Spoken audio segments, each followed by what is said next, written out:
Second session.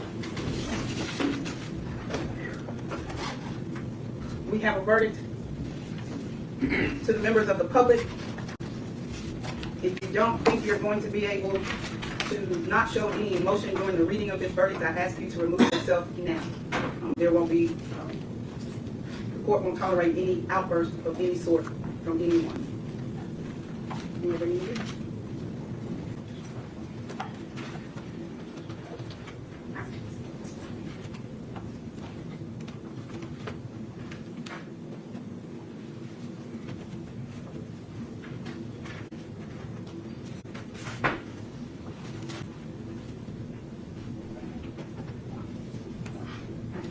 Ready, Your Honor? Yes.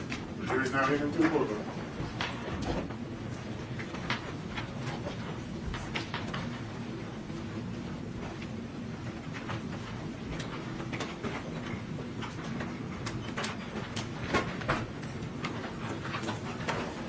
Ladies and gentlemen of the jury, have you reached a verdict? We have none. Four person? If you would stand and read your verdict, please. We, the jury, find the defendant guilty of conspiracy to commit first-degree murder as charged in count 1 of the indictment. We, the jury, find the defendant guilty of first-degree murder as charged in count 2 of the indictment.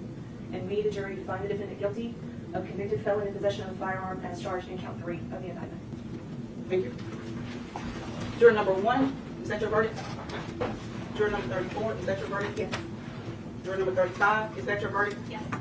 Juror number 11, is that your verdict? Yes. Juror number 14, is that your verdict? Yes, ma'am. Juror number 17, is that your verdict? Yes, ma'am. Juror number 27, is that your verdict? It is, Your Honor. Juror number 33, is that your verdict? Yes. Juror number 25, is that your verdict? Yes. Juror number 44, is that your verdict? Yes. Juror number 23, is that your verdict? Yes, ma'am. Juror number 28, is that your verdict? Yes, ma'am. Thank you. Ladies and gentlemen, I want to thank you again for your time and attention to this matter this week. Our system of self-government would not work without your service and sacrifice that you've made. Thanks again for your time and attention. You are excused. Jurors excused.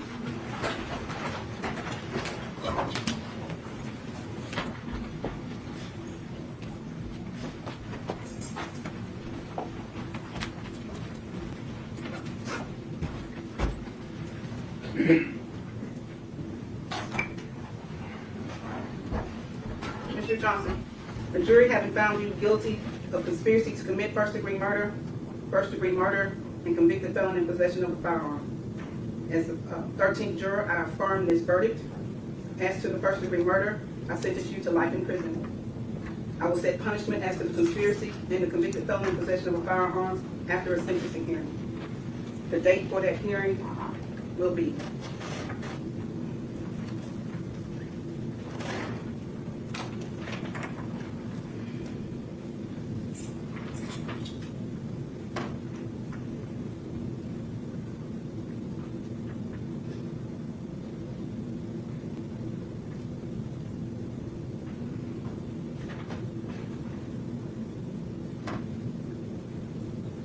November 1st?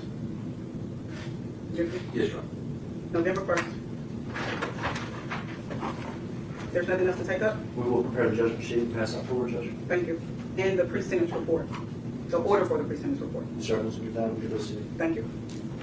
You may adjourn court. All rise. This honorable court stands adjourned to Monday morning at 9 a.m.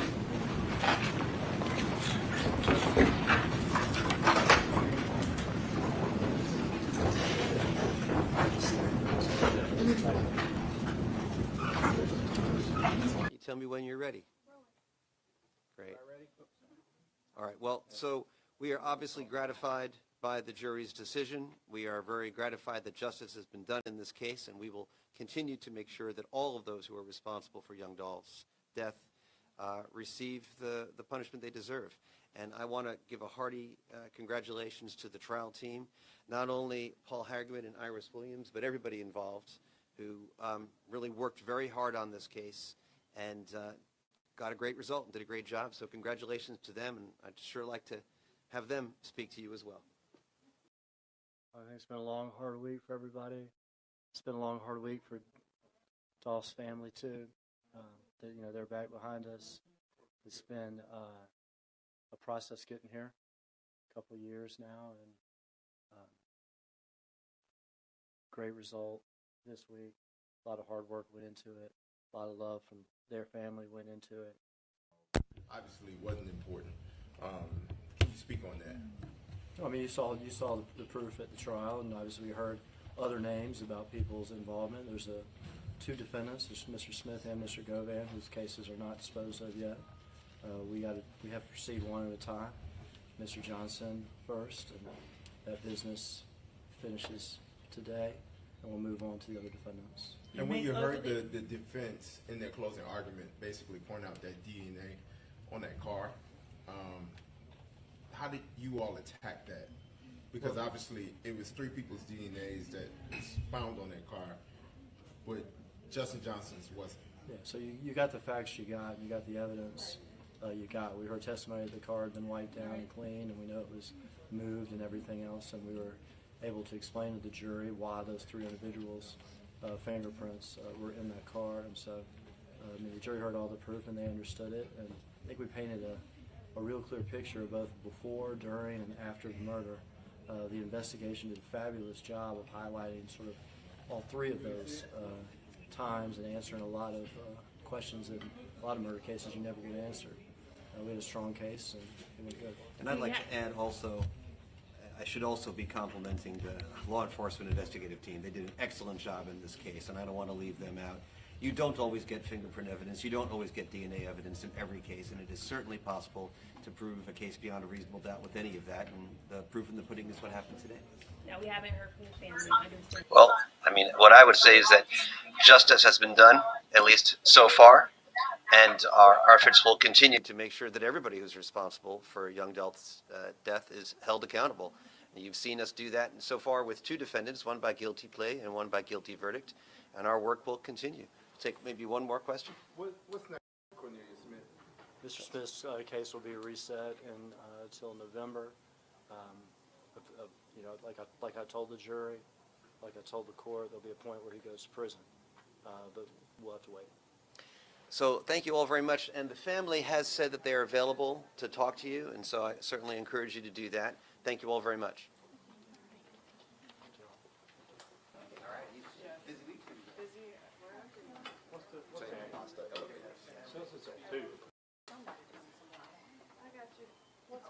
No, I did better than my spokesperson.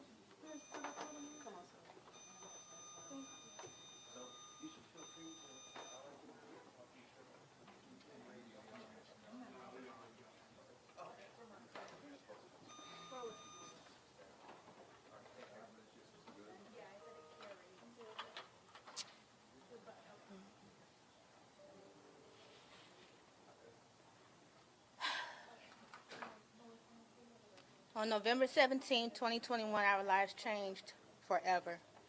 A son, a father, a brother, a friend, a businessman, a music artist, a philanthropist, and life partner are all among just some of the titles that my brother Adolph Robert Thornton Jr. held. Titles that have now left a missing piece in the lives of so many. I want to say thank you to the jury for their service and decision in this case to bring us one step closer to justice for our family, friends, supporters, and the community that has supported us during this time. Thank you to Judge Mitchell, Shelby County District Attorney's Office, including Paul Hangerman and his team, the MPD, U.S. Marshals, Tennessee Bureau of Investigations, and other investigators and staff that assisted us with this investigation and case, ensuring that those responsible for this crime and involved with this crime have and will be brought to justice for their actions. We realize this act of violence has impacted so many outside of our family and friends. Your outpouring of love and support throughout this process does not go unnoticed. We ask that instead of focusing on those who committed this crime, you focus on the man that Adolph Robert Thornton was. Regardless of the name that you may know him as, such as Adolph, Dolph, or Young Dolph, we ask you to remember the man who enjoyed being a father and spending time with his family.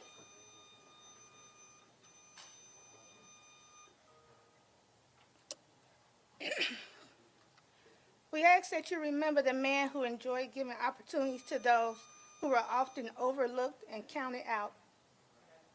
We ask that you remember the man who enjoyed giving back to others and being an inspiration to those who come from less than ideal backgrounds, and knowing that they are seen and can change their outcomes and the lives of others by doing something positive. We will continue to heal and keep Adolph's legacy alive. We ask that the public and the media continue to keep our family in their prayers, as well as continue to respect our privacy during this time and the next steps of the judicial process as justice is served for all those involved, for our loved ones. Thank you.